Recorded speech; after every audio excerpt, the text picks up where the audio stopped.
At the inheritance meeting in our family's Charleston home, my older brother Leo stood up, acting like he was king of the castle, tapped his champagne flute, and announced with the widest, most arrogant grin, "Mom and Dad have decided to leave all 9 of the rental properties in South Carolina to me. Chloe, sorry, but you get nothing." The room just erupted. There were cheers, whistles, and I swear someone even shouted, "It's about time!" Our cousin slapped him on the back. His fiancée, Jenna, was beaming like she'd just hit the Powerball, and my mom was dabbing her eyes with that fake little proud tear she did so well. I didn't clap. I didn't even move. I just looked straight at my father and said, with a voice as calm as a still lake, "Dad, you forgot one thing, didn't you?" His fork stopped dead, halfway to his mouth. Leo's triumphant smile just dissolved. Jenna froze with her glass at her lips. The 30 or so people in that room went completely silent. You could suddenly hear the low hum of the air conditioner. And in that one single moment, every single person in that room knew the perfect little script they had all rehearsed for months was about to go up in flames.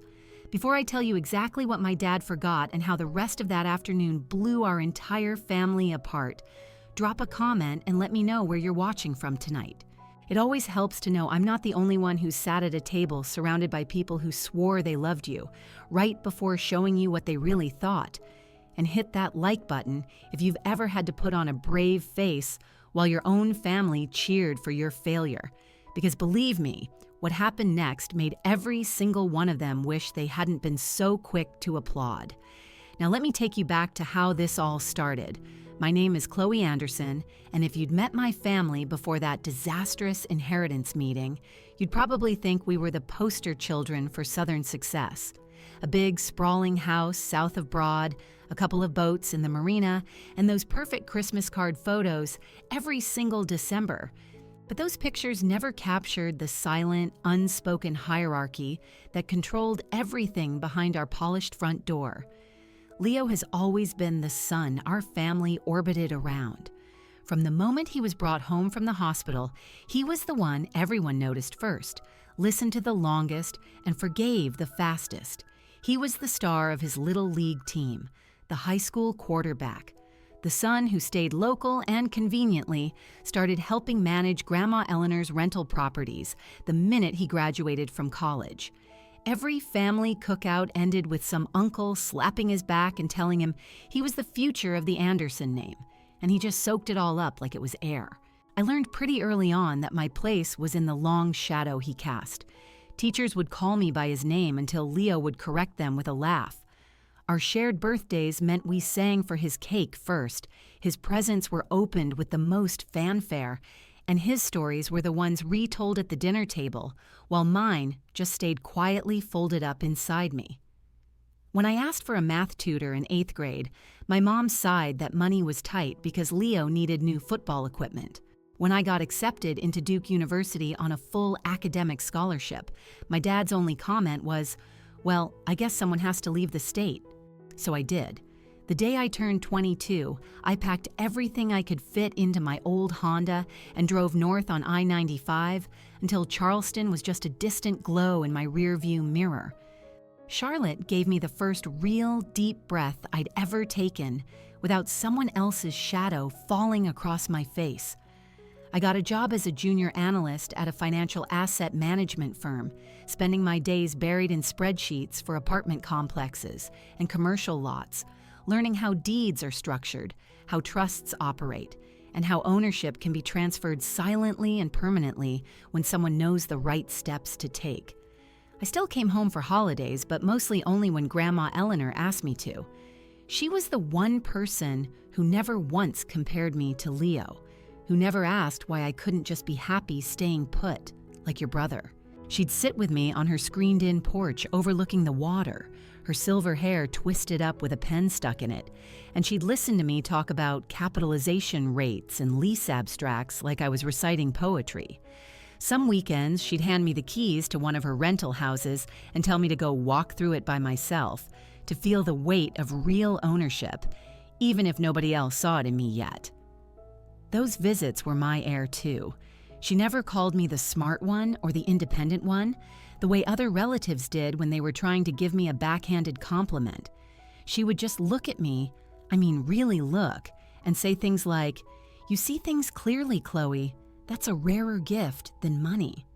When I would leave on Sunday evenings, she'd press a cold bottle of sweet tea into my hand and remind me that the drive was only 4 hours, not a lifetime away.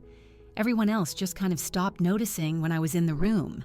Phone calls from my mom dwindled to short texts about Thanksgiving plans. My dad only called if Leo needed my financial opinion on a deal for one of the properties. I became the daughter who did her own thing, which, in my family's language, meant I was the one nobody had to invest time or energy in anymore. I didn't hate Leo for it. Hate would have required an energy I just wasn't willing to give him. I just accepted the rules of the game, the same way you accept the thick humidity in August. You just learn to dress lighter. You keep moving. You don't waste your breath complaining about something that will never change. A couple of years ago, my firm in Charlotte promoted me to senior asset manager. I bought a small condo in Dilworth, filled it with plants that actually thrived because no one else was there to forget to water them. And I built a life where my worth wasn't constantly being measured against the brightness of someone else's spotlight. The only real tether I had left to Charleston was Grandma Eleanor. With every visit, she seemed a little frailer, a little more quiet, but her eyes never lost their sharpness. She started asking me more pointed questions about trusts, about how assets could be shielded from people who love too loudly and manage too poorly. And I answered her honestly because she was the one person who had never used my knowledge to prop someone else up. She passed away peacefully just over a year ago.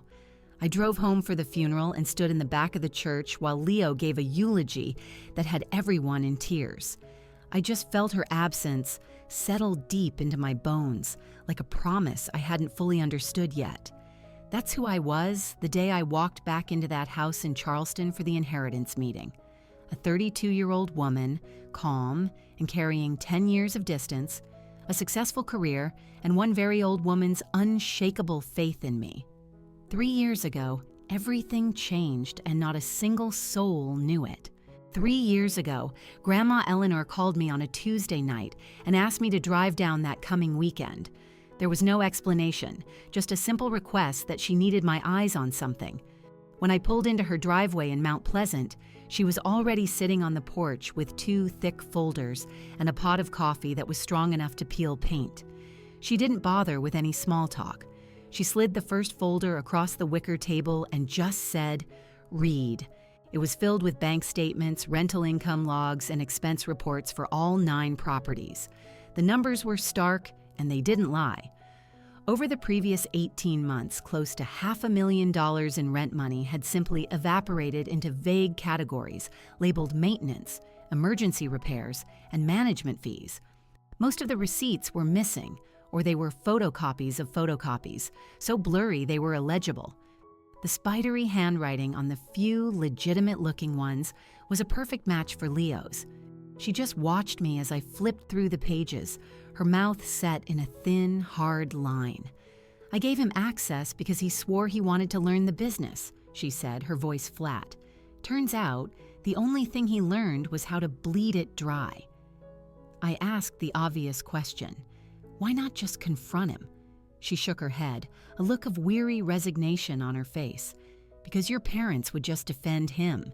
They'd say, boys will be boys. They'd promise he'll pay it back someday.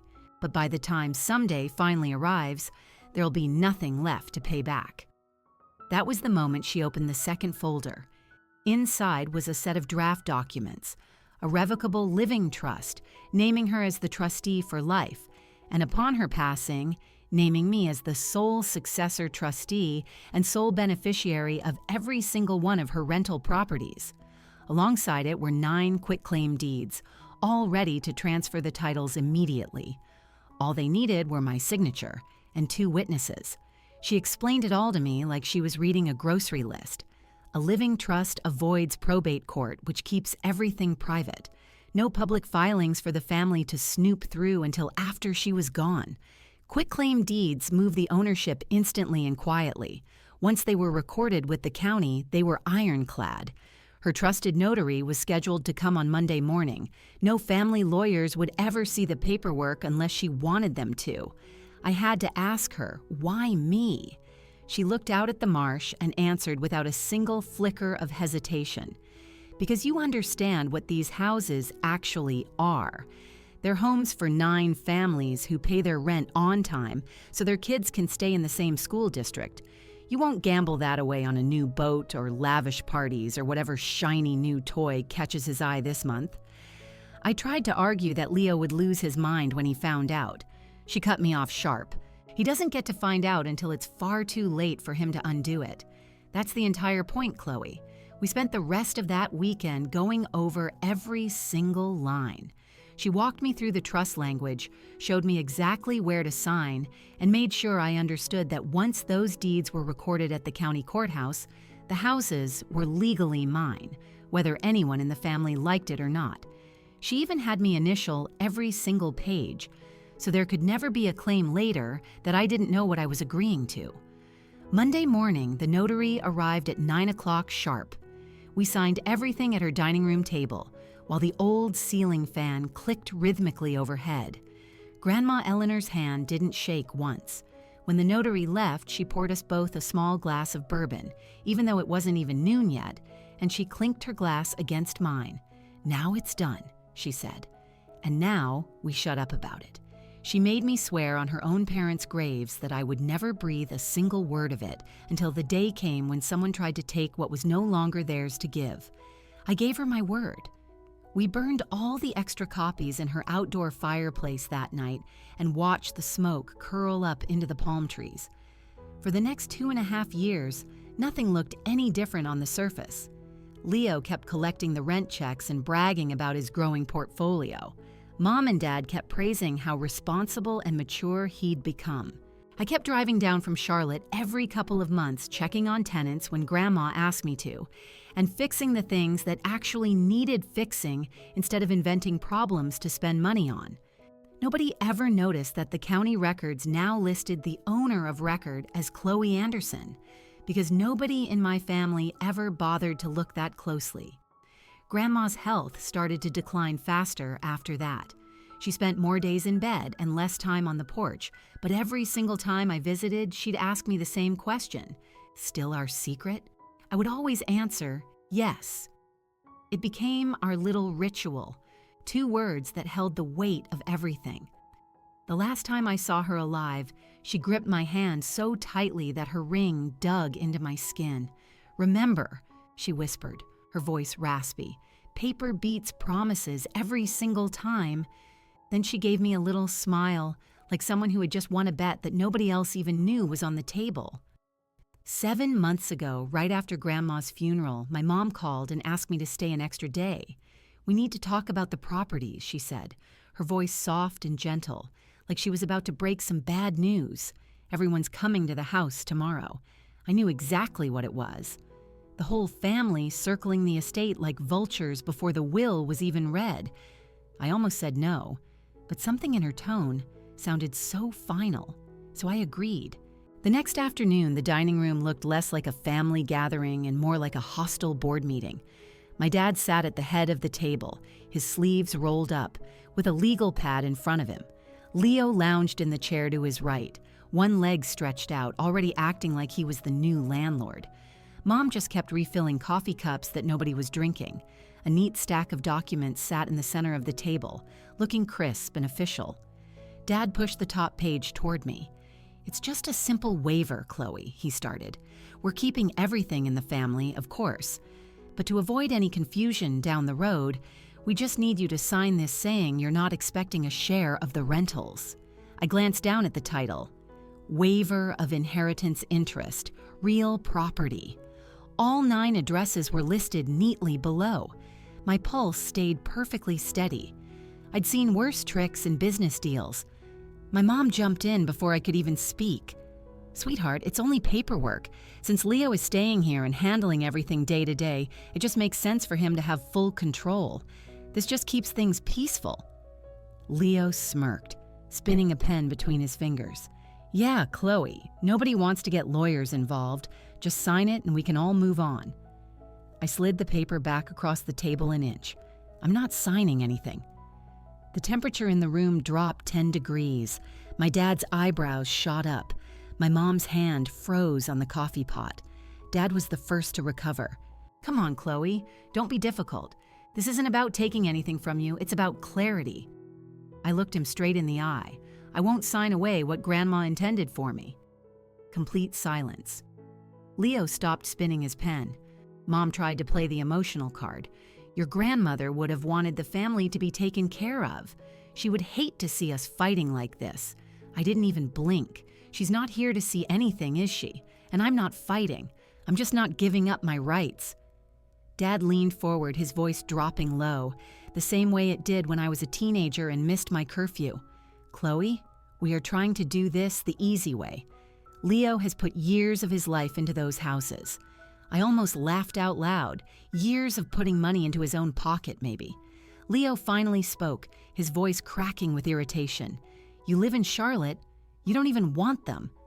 Why are you making this so hard?" "Because they're not yours to give away," I said simply. My mom's eyes welled up right on cue. "We just want everyone to be happy. After everything we've been through, losing Mom..." It was a classic move. Bring up the recent death to make any refusal seem cruel and heartless. I stood up. "I'm sorry that you're upset, but I'm not waiving anything." Dad slapped the table hard enough to make the cups rattle. "This is ridiculous. You're acting like we're trying to steal from you." I picked up my car keys from the counter. "No, I'm acting like someone who knows exactly what's hers." Leo stood up too, his face turning red. "You're being selfish." Typical. I walked to the door and paused just long enough to deliver one final line. Selfish is thinking you can erase someone's final wishes with a signature just because it's convenient for you. My mom called after me, her voice cracking. "Chloe, please don't leave like this." I didn't turn around. "I'll see you when you're ready to respect what Grandma actually wanted." The screen door slammed shut behind me. I could hear Leo muttering something about me always playing the victim, Dad telling him to calm down, and Mom starting to cry for real this time. I got in my car, rolled down the windows, and let the hot, humid South Carolina air hit my face for the entire 4-hour drive back to Charlotte. They spent the next few weeks completely convinced I was just throwing a childish tantrum. There were group texts about healing and moving forward as a family. My dad left 2 voicemails that got progressively angrier. Leo sent me a single solitary message: "Grow up." I didn't reply to any of it. Instead, I printed fresh, certified copies of the recorded deeds, filed them neatly in a fireproof folder, and I waited. I knew they were busy crafting whatever narrative made them the heroes, and me the ungrateful problem child who couldn't let go of a petty grudge. They had no idea the grudge wasn't even mine to let go of. 2 weeks ago, the invitation arrived in my mailbox in Charlotte. It was on thick, cream-colored cardstock with a gold border. A formal celebration of Eleanor Anderson's legacy, it said in raised lettering. Tucked inside was a handwritten note in my mom's perfect cursive: "Please join us to honor Grandma's wishes and celebrate the future of the family properties. Saturday at 3. We've missed you." I knew exactly what it was. It was the victory lap they thought they had already won. The family group chat exploded with activity that same day. Leo posted a selfie in front of one of the rental houses with the caption, "Big things coming for the Anderson portfolio." Jenna commented with a string of heart emojis, and "So proud of my future husband." Aunts, uncles, and cousins liked every single word. Someone even joked, "Chloe better show up this time." I didn't reply, but I cleared my weekend schedule and packed the small rolling suitcase I usually take on business trips. Inside, I placed 3 labeled folders with color-coded tabs and a flash drive containing high-resolution scans of every single recorded document. I zipped it shut, loaded my car before dawn on Friday, and pointed it south on I-77 for the 4-hour drive I could now do with my eyes closed. The closer I got to Charleston, the thicker the tension felt, even through the car's windshield. The familiar billboards gave way to palmetto trees, and then to the exit signs for the city. Every mile marker was a reminder of why I had left in the first place, and exactly why I was coming back now. I stopped once for gas outside Columbia and checked my phone. There were 23 new messages in the family thread, all of them just variations on the theme of excitement about Leo stepping up. My dad had sent a private text. Looking forward to putting all of this behind us. I left him on red. By the time I crossed the Ashley River Bridge, the water sparkling under the afternoon sun, my stomach had settled into that cold, hard calm I always get right before closing a multi-million-dollar deal. I wasn't nervous anymore. I was ready. I pulled into my old neighborhood just after noon on Saturday. Cars already lined both sides of the street.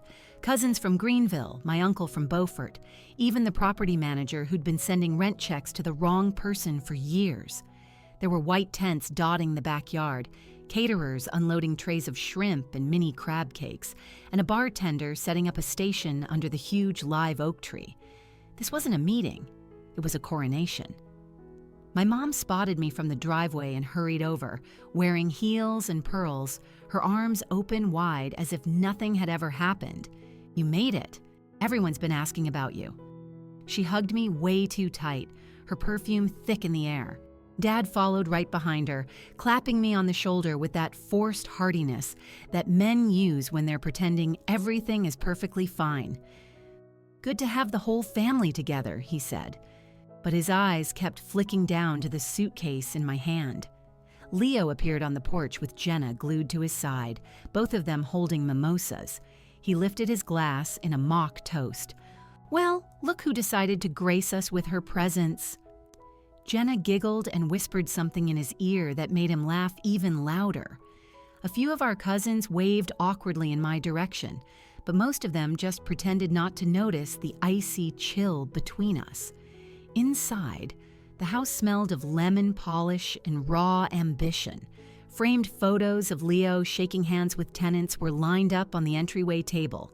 A blown-up copy of the county tax map was propped on an easel, with bright red circles drawn around all 9 addresses. Someone had even printed out glossy brochures with the title, "The Anderson Family Rentals, A New Era." I wheeled my suitcase straight through the living room and parked it right beside the sofa, directly in everyone's line of sight. My mom's smile faltered for just a split second. Dad cleared his throat. Leo raised an eyebrow but didn't say anything. People kept arriving. The family attorney, Mr. Davison, was shaking hands and accepting congratulations like he had already filed the winning paperwork. A few of the tenants, who had clearly been invited as a courtesy, milled around looking confused but happy to be getting free food. Childhood friends of Leo's slapped him on the back and asked when the official closing date was. I made small talk whenever I was cornered, accepted a bottle of water, and just watched the room fill up with the absolute certainty that the story had already been written. Every single congratulations aimed at my brother landed like another brick in the wall they thought they had built to keep me out. Jenna floated past me in a sundress, the diamond on her left hand catching every bit of light. "This is going to set up our future," she told a cluster of aunts, gesturing towards the brochures. 9 steady income streams before we even say, "I do." Leo beamed, his arm wrapped around her waist, accepting the praise like it was his birthright. I stood by the window, the handle of my suitcase still cool in my grip, and I counted the faces. 32 people, give or take. More than enough witnesses to make sure that no one could claim later that they didn't see exactly what was coming. The living room was packed shoulder to shoulder when Leo finally stood up, his champagne flute raised high, his voice carrying over every conversation like he had been rehearsing this speech for weeks. "I just want to thank Mom and Dad for trusting me with Grandma Eleanor's legacy," he began, flashing that practiced, charming grin of his. "As of today, all 9 rental properties are officially under my name. The family tradition continues, stronger than ever." Glasses were lifted and cheers rippled through the room. "To Leo," someone shouted. A cousin started clapping, and the rest of the room immediately followed until the sound was bouncing off the high ceilings. I waited until the applause had hit its peak. Then I rolled my suitcase forward. The wheels made a distinct clicking sound across the hardwood floor. Every single head turned in my direction. The clapping just died in midair. I stopped right beside the coffee table, clicked open the latches, and flipped the lid open. 30 pairs of eyes were locked on the neat stacks of folders inside. My dad found his voice first. "Chloe, what is this?" I didn't answer him just yet. I pulled out the first quitclaim deed, holding it up so the embossed notary seal caught the light, and then I laid it face up on the table. Then the second, the third. 9 in total, each one bearing Grandma Eleanor's bold, unmistakable signature and the raised seal of the Charleston County Clerk. Next, I brought out the Revocable Living Trust, thick and professionally bound, with the successor trustee section highlighted in a calm, unassuming yellow. I placed it right on top of the deeds, like a period at the end of a very long sentence. Only then did I finally look up at my dad.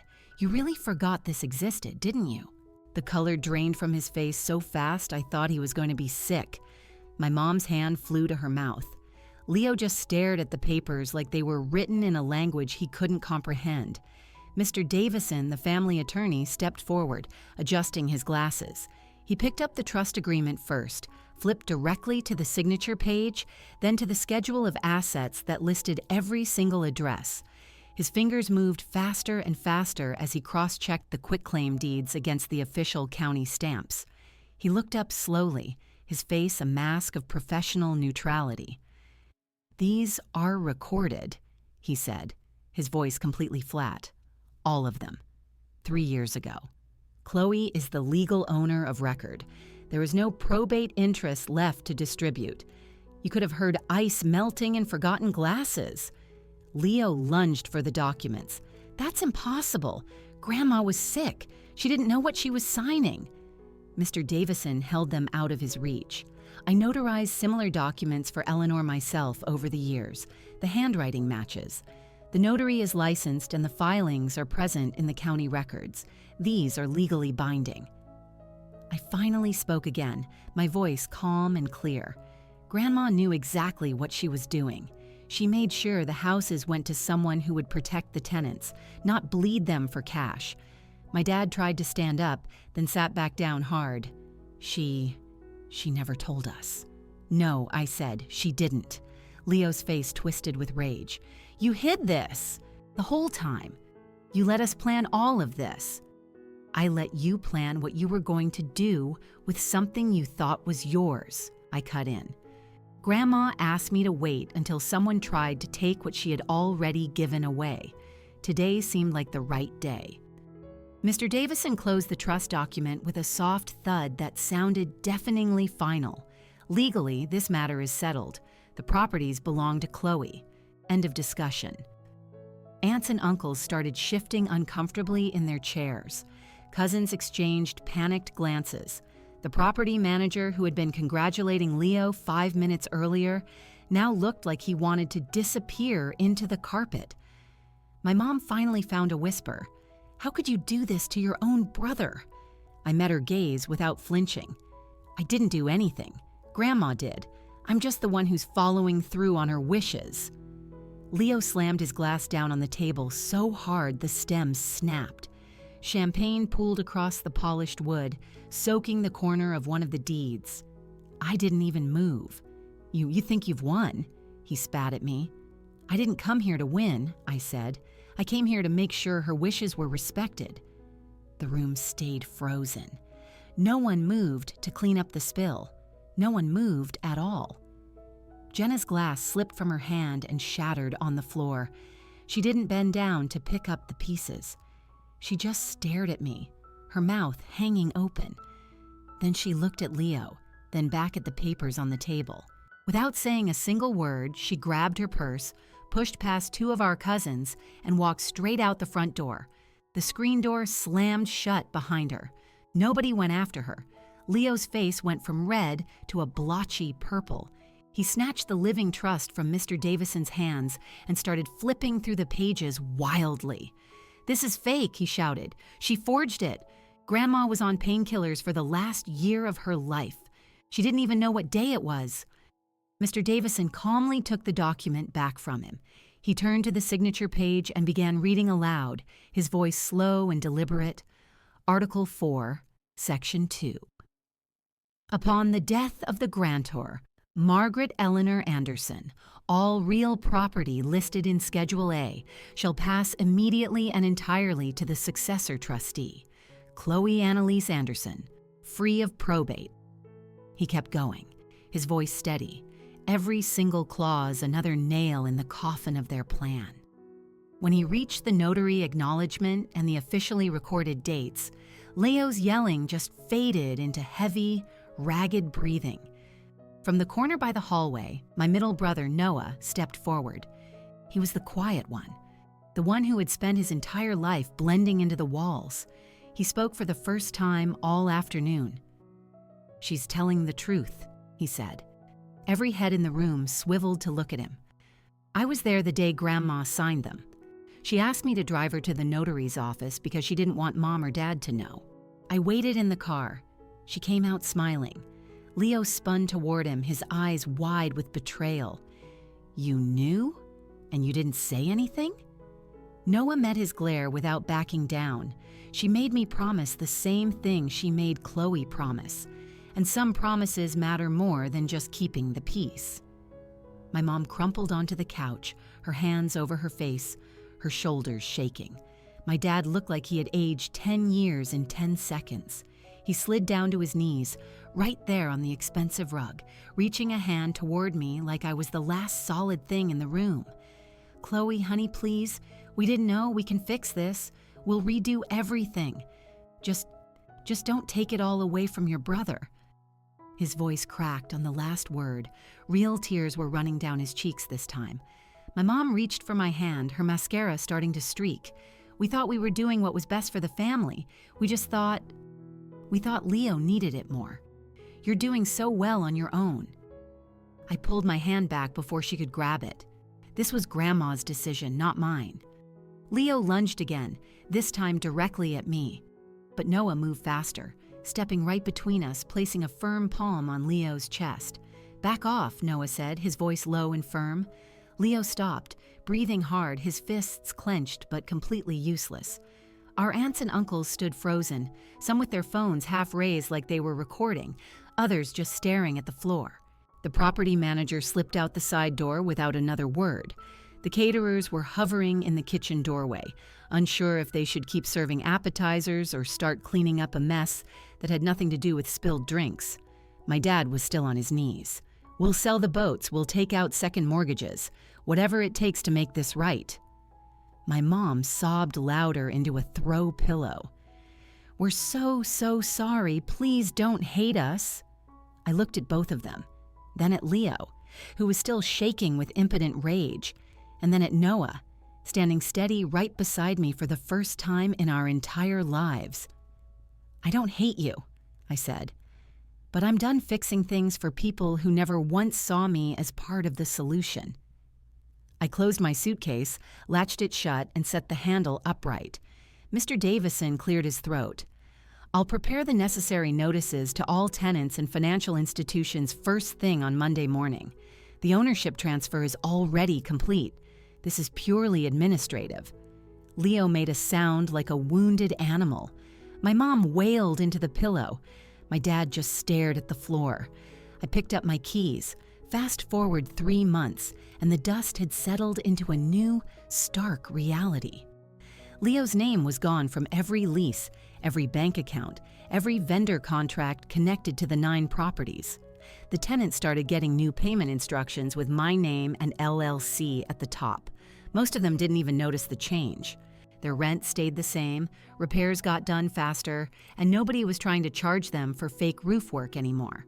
The IRS notice arrived at my parents' house the week after the meeting. It turns out that years of writing off personal vacations as property inspections and brand new trucks as maintenance vehicles had finally caught up with Leo. They froze what was left in his accounts and slapped a massive lien on anything still in his name. He lawyered up with money he didn't have and lost spectacularly anyway. The final penalty came in at just over 6 figures. He's now on a payment plan that will follow him for the next decade. Mom and Dad put the big house on the market 30 days later. The boats were the first to go, then the jet skis, then my mom's jewelry collection. They moved into a 2-bedroom condo near a strip mall with a lovely view of a parking lot instead of the bay. My dad took early retirement, claiming the stress had given him heart palpitations. My mom started working part-time at a boutique just to cover their grocery bills. They stopped hosting holidays. Nobody really felt like celebrating anymore. Jenna sent the engagement ring back by certified mail. There was no note. Leo moved into a tiny studio apartment downtown and got a job selling cars on a big dealership lot. I've heard he still drives past the rental properties sometimes, slowing down to stare, then speeding off when he sees the new management company's sign in the yard. Noah texts me every couple of weeks. They're just short check-ins, never anything heavy. He's the only one I answer. He says the rest of the family talks about me in the past tense, like I was the one who died instead of Grandma Eleanor. I told him that works for me. I stayed in Charlotte.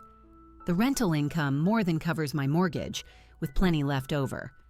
I hired a local professional management company run by a team of women who actually return phone calls within the hour. Vacancy rates have dropped to 0.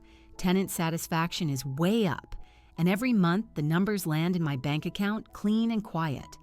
I bought 2 more properties last quarter, smaller deals, but they were mine from day one. Not a single member of my family has tried to reach me directly. No letters, no emails, no surprise drive-by visits. The last voicemail I got was from my mom 2 months ago, crying and asking if I'd consider coming home for Christmas. I didn't call her back. I deleted it and blocked her number that same day.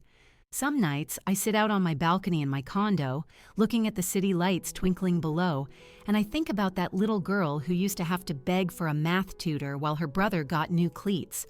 That girl learned that the world often rewards the loudest voice in the room, until someone finally decides to speak up with proof instead. Blood doesn't guarantee you loyalty. It never did. The only thing that ever truly protected me was an old woman who saw the future clearly enough to put it down in writing, and a promise I kept when it mattered the most. I still have that fireproof folder. Every deed, every page of the trust, every recorded stamp sits safely inside it on the top shelf of my closet. I don't look at it very often. I don't need to. The houses pay the bills, the tenants are happy, and my phone stays blessedly silent from anyone who once called themselves my family. Grandma Eleanor was right. Paper beats promises every single time, and some doors, once you close them, are meant to stay closed for good. If you've ever had to choose between the family you were born into and the peace you had to build for yourself, tell me in the comments where you're watching from tonight. Because sometimes, the hardest thing isn't walking away, it's refusing to ever walk back.